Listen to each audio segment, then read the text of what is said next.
Olá pessoal, boa tarde a todos, alegria muito grande estar aqui hoje com vocês para dar início ao nosso curso extensivo para tribunais.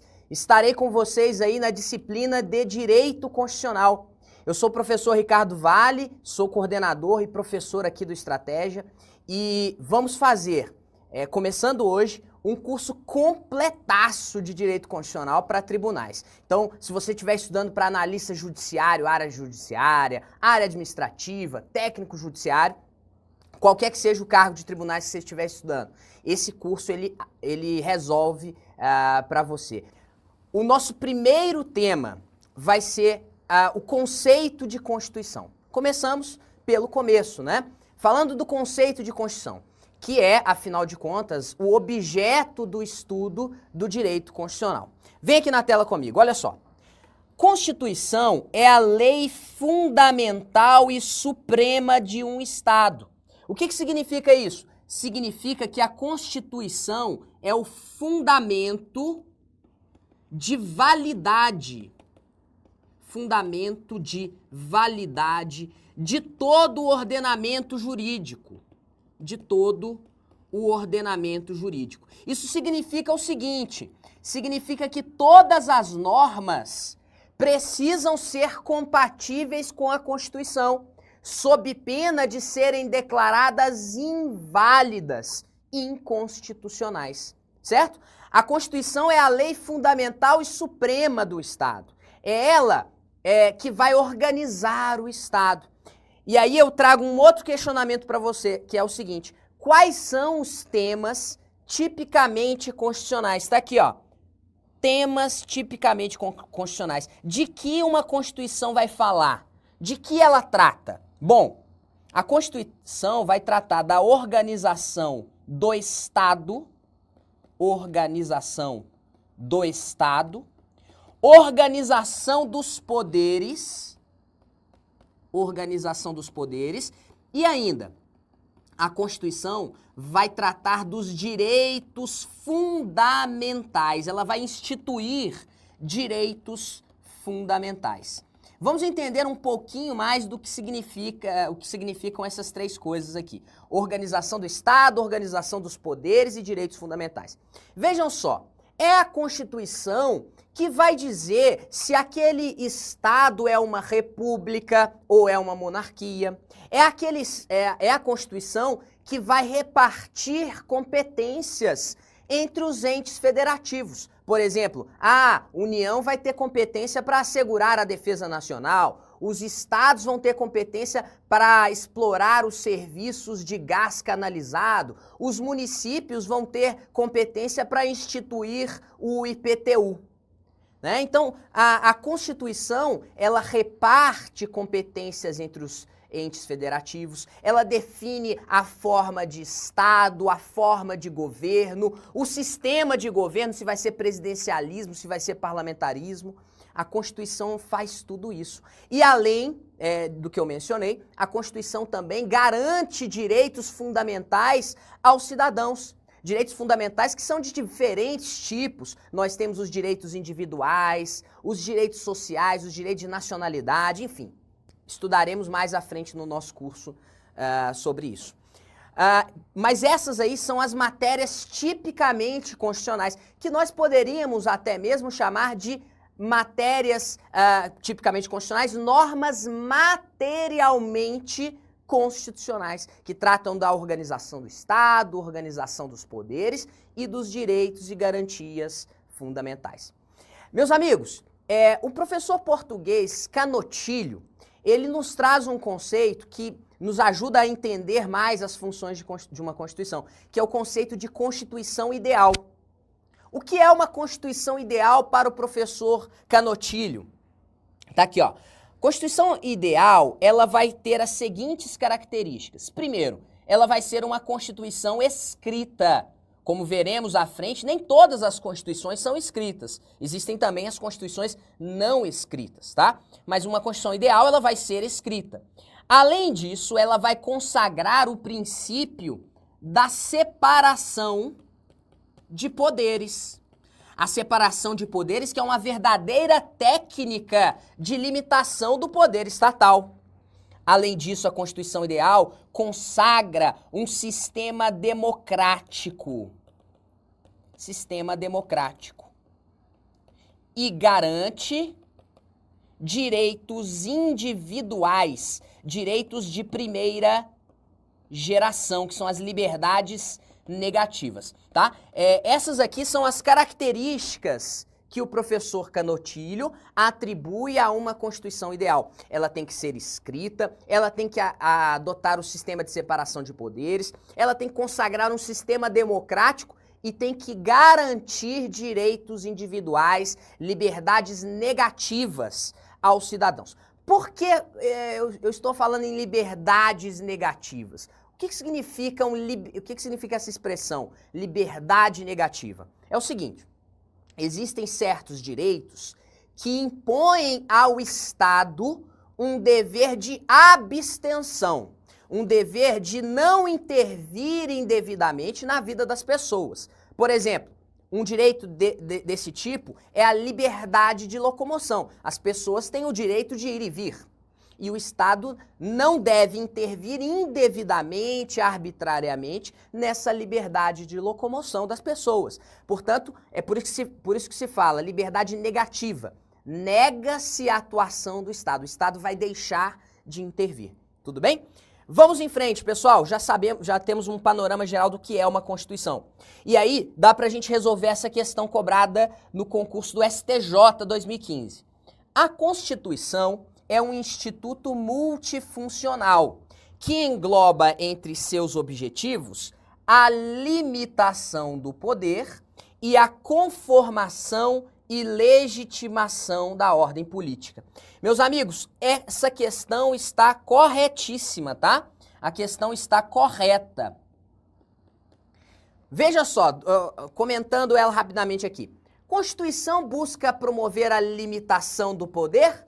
Sim. Como é que ela faz isso? Garantindo direitos individuais às pessoas. Os direitos de primeira geração, que são as liberdades negativas, elas limitam a atuação do Estado. Então, as constituições, ao consagrarem esse tipo de direitos, né, direitos de primeira geração, as constituições limitam o poder estatal. Ao consagrar o sistema de separação de poderes, né, executivo, legislativo e judiciário, a Constituição também está limitando o poder estatal, né? E outro ponto do questionamento, a Constituição ela é responsável por conformar e legitimar a ordem política? Sim. Por quê? Porque ela organiza o Estado, ela organiza os poderes. Vamos em frente. Agora vamos falar um pouco sobre a estrutura da Constituição. Estrutura de uma Constituição, pegando aqui como exemplo a Constituição brasileira. Ela tem 3 partes. O preâmbulo, uma parte dogmática e uma parte transitória. 3 partes das Constituições em geral, e na Constituição brasileira é assim. Pois bem, o preâmbulo, o que vem a ser o preâmbulo? Preâmbulo é um trecho inicial da Constituição que vai chegar e vai dizer assim: nós, representantes do povo brasileiro, promulgamos essa Constituição, levando em conta os ideais de liberdade, igualdade.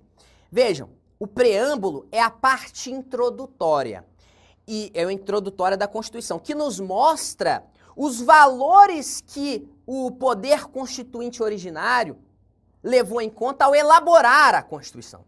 São os valores, os ideais do legislador constituinte, certo?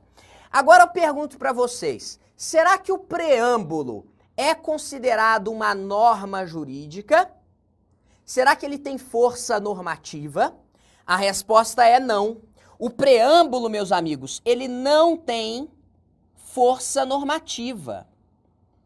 Não tem força normativa. Poderíamos dizer, ele é desprovido de normatividade. Ele, portanto, não tem um caráter obrigatório.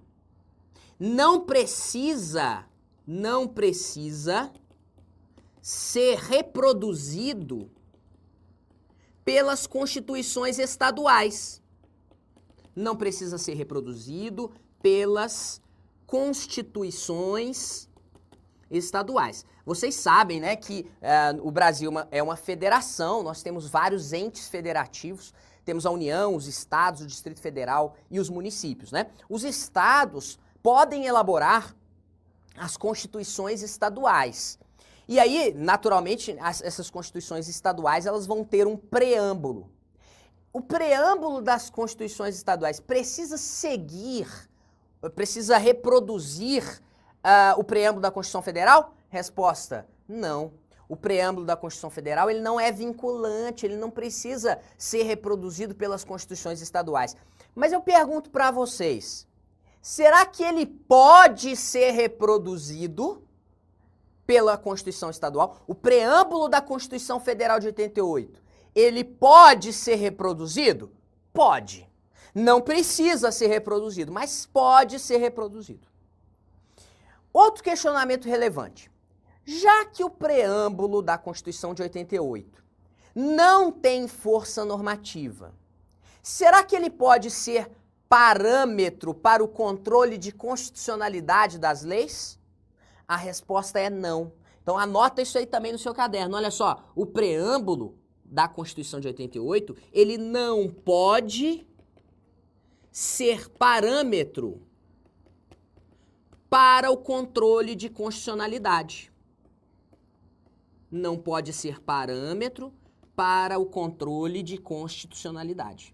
Afinal, ele não tem força normativa, ele é desprovido de normatividade. Ele não pode ser parâmetro para o controle de constitucionalidade. Falando agora da parte dogmática, já falamos sobre o preâmbulo, né, que é aquele trecho introdutório da Constituição. Falamos agora da parte dogmática. O que é a parte dogmática? Parte dogmática é o corpo central da Constituição. Se você pegar a Constituição Federal de 88, você vai ver que essa parte dogmática, ela vai do artigo 1º até ao artigo 250, né? São as normas que compõem o texto constitucional propriamente dito. Elas têm um caráter permanente, embora possam ser modificadas, tá? A parte dogmática, embora possa ser modificada, ela tem um caráter permanente. Lógico, não estou falando aqui que é um caráter imutável, não. Ela pode, a parte dogmática, naturalmente, pode ser modificada. Ela tem esse caráter permanente, porém pode ser modificada. Vai ser modificada como? Por meio de uma emenda constitucional. As emendas constitucionais modificam a Constituição de 88, né? E essa parte transitória aqui, o que é essa parte transitória? É uma partezinha lá do final da Constituição que é conhecida por ADCT. O que é o ADCT? ADCT é Ato das Disposições Constitucionais Transitórias. Vejam só, quando a Constituição de 88 foi promulgada, existia uma Constituição anterior, né? Tinha lá a Constituição de 67, depois tivemos a emenda constitucional de 1 de 69, que é considerada uma Constituição também, né? Mas existia uma outra ordem constitucional em vigor. E aí é promulgada a Constituição de 88. O que você tem que fazer quando você rompe com uma ordem constitucional antiga e inaugura uma nova ordem constitucional? O que você tem que fazer? Você tem que fazer regras de transição. Então é isso que essa parte, para isso que ela serve. Ela serve para promover regras de transição. Regras de transição de um regime constitucional para outro. Então promove a integração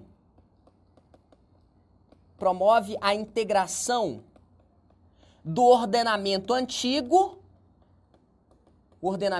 a Constituição pretérita, ordenamento antigo, ao ordenamento novo, que é a Constituição nova, a Constituição atual. Ok? É isso que a parte transitória vai fazer, né? A parte transitória, que é o ADCT, esse Ato das Disposições Constitucionais Transitórias, ele tem várias normas dele que são de eficácia exaurida. Várias normas que são de eficácia exaurida. Querem ver um exemplo? Lá no ADCT, existiu a previsão para que fosse, depois de 5 anos da promulgação da Constituição, cerca de 5 anos, seria realizado um plebiscito para se decidir qual seria a forma de governo e qual seria o sistema de governo. Se seria república, se seria monarquia, se seria presidencialismo ou parlamentarismo. Existia essa previsão lá no ADCT para que se realizasse esse plebiscito, cerca de 5 anos depois da promulgação da Constituição. Vejam, o plebiscito foi realizado, escolheu-se a república presidencialista. E essa norma do ADCT ficou com a eficácia exaurida, certo? Vamos em frente agora, resolvendo algumas questões de prova aqui. Embora o preâmbulo da Constituição Federal não tenha força normativa, podem os estados, ao elaborar as suas próprias leis fundamentais, reproduzi-lo, adaptando os seus termos naquilo que for cabível. Olha só que interessante. Os estados podem. Os estados podem reproduzir o preâmbulo. Podem, poder eles podem. Questão aqui está correta. Questão correta.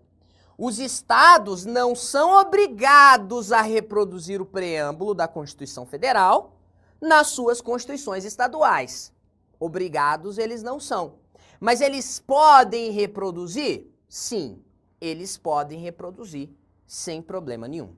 Tá bom? Questão correta. Próxima. O preâmbulo da Constituição Federal constitui vetor interpretativo para a compreensão do significado de suas prescrições normativas, de modo que também tem natureza normativa e obrigatória. Meus amigos, aqui a questão ficou errada. Por quê? Ele tem natureza normativa? Não. Ele tem natureza obrigatória? Também não. Mas ele serve como vetor interpretativo da Constituição? Sim, ele serve como vetor interpretativo da Constituição. Aí tudo bem, tá? Mas ele não tem força normativa e ele não é obrigatório. Vamos lá, vamos seguir em frente. Falando agora sobre hierarquia das normas. E quando a gente fala de hierarquia das normas, nós temos que comentar necessariamente a respeito da pirâmide de Kelsen. Esse jurista austríaco, ele representou o ordenamento jurídico no formato de uma pirâmide, tá? Aqui eu vou fazer um triângulo, mas é uma pirâmide. Kelsen fez uma pirâmide para representar o ordenamento jurídico. E qual é a lógica do Kelsen? Antes de eu detalhar aqui, eu quero te explicar a lógica do Kelsen. O Kelsen diz o seguinte, que as normas inferiores, elas vão encontrar o seu fundamento de validade nas normas superiores. Então, por exemplo, uma portaria do ministro da Fazenda, tá? Uma portaria do ministro da Fazenda encontra seu fundamento de validade numa lei. A lei encontra seu fundamento de validade na Constituição. Essa é a lógica do Kelsen. Para ele representar o ordenamento, a completude do ordenamento jurídico, ele seguiu exatamente essa lógica. As normas inferiores vão ter o fundamento de validade nas normas superiores. De modo que lá no topo da pirâmide, aqui ó, lá no topo da pirâmide, nós vamos encontrar a Constituição. Certo? Aí falando um pouquinho do Brasil, aqui também levando em consideração a jurisprudência do STF, nós vamos ter no topo a Constituição, aí aqui nós vamos ter um nível que é o nível supralegal, que está abaixo da Constituição, mas está acima das leis. Depois nós vamos ter aqui um nível legal, né? O nível das leis, nível legal. E aqui abaixo, o nível infralegal. Certo? Pois bem, vamos detalhar um pouquinho mais aqui, ó. Junto com a Constituição, no topo, nós vamos ter as emendas constitucionais. Emendas constitucionais. E ainda alguns tratados de direitos humanos. Quais? Os tratados internacionais de direitos humanos que forem aprovados na forma do artigo 5º, parágrafo 3º da Constituição Federal. O que é esse artigo 5º, parágrafo 3º? Ele nos diz o seguinte, que os tratados de direitos humanos que forem aprovados em 2 turnos, em cada casa do Congresso Nacional, por 3/5 dos membros, terão status, terão equivalência de emenda constitucional, certo? Então não são todos os tratados de direitos humanos que estão aqui, não. São apenas os tratados de direitos humanos aprovados na forma do artigo 5º, parágrafo 3º. Ou seja, 2 turnos em cada casa do Congresso. 2 turnos na Câmara, 2 turnos no Senado. Por 3/5 dos membros em cada uma dessas votações. Tá? Os tratados de direitos humanos aprovados dessa maneira, eles terão equivalência de emenda constitucional e vão estar aqui no topo. Agora, no nível supralegal, quem vai estar no nível supralegal? No nível supralegal, nós vamos encontrar os tratados internacionais de direitos humanos que forem aprovados pelo rito ordinário. O que significa isso? São os tratados de direitos humanos que não foram aprovados na forma do artigo 5º, parágrafo 3º, certo? São os tratados de direitos humanos, portanto, aprovados da mesma forma, pelo mesmo quórum das leis. Eles terão, então, status supralegal. Estarão, portanto, acima das leis, mas abaixo da Constituição. Daqui a pouco eu falo um pouquinho mais sobre esse tema, tá? Aqui no nível legal, nós vamos encontrar todas as espécies normativas do artigo 59 da Constituição. O que diz o artigo 59? Vou mostrar para vocês aqui, ó. O artigo 59, ele fala, ó, o processo legislativo compreende a elaboração de emendas à Constituição. Na verdade, a emenda à Constituição está no nível constitucional, tá? Essa aqui está no nível constitucional. As outras estão no nível legal. Então, essa aqui está no nível constitucional. Agora, as outras todas, ó, leis complementares, leis ordinárias, leis delegadas, medidas provisórias, decretos legislativos e resoluções, todas essas aqui estão no nível legal. Nível legal. Ricardo, quer dizer então que lei complementar, lei ordinária, lei delegada, medida provisória, decreto legislativo e resolução, estão todas essas espécies normativas no mesmo nível hierárquico? Resposta: sim. Todas essas espécies normativas aqui estão no mesmo nível hierárquico. Então, olha que legal aqui. Se cai na sua prova perguntando qual a hierarquia entre lei complementar e lei ordinária, você vai dizer, estão no mesmo nível hierárquico. Não há que se falar em hierarquia entre lei complementar e lei ordinária. Elas estão no mesmo patamar hierárquico. Tudo bem? É claro, tem diferenças entre lei complementar e lei ordinária? Tem diferenças. A lei complementar, ela vai tratar de matérias que a Constituição reserva para ela, e a lei ordinária vai tratar de outras matérias, também reservadas pela Constituição para ela, tá? Mas quando a Constituição exige lei complementar, ela o faz expressamente. Por exemplo, a Constituição diz que para que os estados possam instituir regiões metropolitanas, eles têm que editar leis complementares. Do mesmo modo, para tratar de normas gerais de direito tributário, eu preciso de uma lei complementar, tá?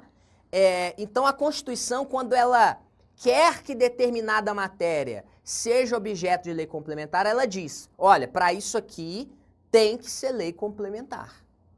E a lei complementar, ela tem um quórum de aprovação mais difícil do que a lei ordinária. A lei complementar é aprovada por maioria absoluta, a lei ordinária por maioria simples, tá? No entanto, de novo, as duas estão no mesmo patamar hierárquico. lei complementar tem a mesma hierarquia da lei ordinária. Ricardo, mas o que são essas leis delegadas, medidas provisórias, decretos legislativos e resoluções? Vamos lá. Leis delegadas e medidas provisórias, sabe quem edita elas? Não é o Congresso Nacional, não. Leis delegadas e medidas provisórias são editadas, como nós estamos falando aqui do processo legislativo federal, né? São editadas pelo presidente da República, chefe do Poder Executivo. Olha que interessante. Então quer dizer que o presidente da República, que o Poder Executivo pode exercer a função de legislar? Sim. O Poder Executivo tem a função atípica de legislar. A função típica do Poder Executivo é a função administrativa. Mas a função atípica do Executivo é a função legislativa, tá? Função legislativa. E o que vem a ser decreto legislativo? Decreto legislativo, bem como resoluções, são elaborados lá pelo Congresso, ou Congresso atuando em conjunto, ou pela Câmara ou pelo Senado. O decreto legislativo, ele vai tratar das matérias do artigo 49 da Constituição Federal de 88. Essas matérias do artigo 49 são as matérias que são da competência exclusiva do Congresso Nacional. Por exemplo, vou te dar um exemplo de competência exclusiva do Congresso. O Congresso tem competência para resolver definitivamente sobre tratados internacionais que acarretem compromissos gravosos ao país. Essa competência, que está lá no artigo 49, ela é exercida por meio de decreto legislativo, tá? Decreto legislativo é uma espécie, é um ato normativo primário, editado lá pelo Congresso Nacional e que independe de sanção do presidente, tá? Não passa pelo presidente. A lei ordinária, a lei complementar vão passar. Mas isso é tema de processo legislativo, não nos interessa tanto agora. Vamos lá. E as resoluções? Resoluções, nós temos resolução da Câmara e temos resoluções do Senado. Elas normalmente produzem efeitos para dentro, para o interior da casa, tá? Nós temos resoluções a respeito do artigo 51, que são as competências da Câmara dos Deputados, e temos do artigo 52 da Constituição, que são as matérias de competência do Senado Federal. Existe resolução do Congresso Nacional? Existe também, mas não vamos nos aprofundar nisso nesse momento aqui. Tranquilo, pessoal? Agora, mais um ponto importante para você é saber que essas normas do artigo 59, elas são atos normativos primários. É assim que se fala, tá? O que é um ato normativo primário? Ato normativo primário é que extrai o seu fundamento de validade diretamente do texto constitucional. Vejam, é a Constituição que prevê esses atos normativos primários. Eles podem criar direitos, podem criar obrigações. Portanto, vamos voltando à pirâmide Kelsen, os atos normativos primários, eles estão aqui, ó, no nível legal. Atos normativos primários, que são os do artigo 59, né? Ah, Ricardo, tem mais alguma coisa que está no nível legal aqui? Sim, tem mais coisa que está no nível legal. Sabe o quê? Nós vamos encontrar aqui os famosos decretos autônomos. Decretos autônomos. Decretos autônomos que são elaborados pelo presidente da República. Na forma do artigo 84, vou anotar aqui, artigo 84, inciso 6 da Constituição. Os decretos autônomos, eles podem criar direitos, podem criar obrigações e eles estão no mesmo nível das leis. É um decreto autônomo, não estou falando aqui de decreto executivo, tá? Estou falando de um decreto autônomo, lá que só pode ser editado em relação às matérias do artigo 84, 6, daqui a pouco a gente vê, tá? Mas decreto autônomo não se confunde com decreto executivo. Tudo bem? Além disso, nós vamos encontrar aqui também no nível legal os tratados internacionais comuns. Os tratados internacionais comuns. Vou te dar um exemplo. Imagine que o Brasil celebre um acordo internacional sobre comércio exterior. Celebra esse tratado internacional no âmbito da Organização Mundial do Comércio. Esse tratado aí, ele não é de direitos humanos. Se fosse de direitos humanos, ou teria equivalência de emenda constitucional, ou teria status supralegal. Mas é um tratado que não é de direitos humanos, é um tratado de comércio exterior. Então, qual o nível hierárquico que ele ocupa? O nível hierárquico que ele vai ocupar é o mesmo das leis. Lógico, depois desse decreto ter sido internalizado no nosso ordenamento jurídico. Existe um procedimento próprio para a internalização desse decreto, que não é o caso de estudar nesse momento. Mas vamos lá. No nível mais abaixo aqui, ó, nível infralegal, nós vamos ter o que chamamos de atos normativos secundários. O que são os atos normativos secundários? Aqui nós vamos ter os decretos, mas não são os autônomos, tá? São os decretos regulamentares, os decretos que nós chamamos de executivos. Vamos ter também as portarias, vamos ter as instruções normativas. Instruções normativas. Todos aqui como atos normativos secundários. Por que são secundários? Porque eles não podem criar direitos, não podem criar obrigações. Os atos normativos primários podem criar direitos e obrigações? Podem. Os secundários não podem, não.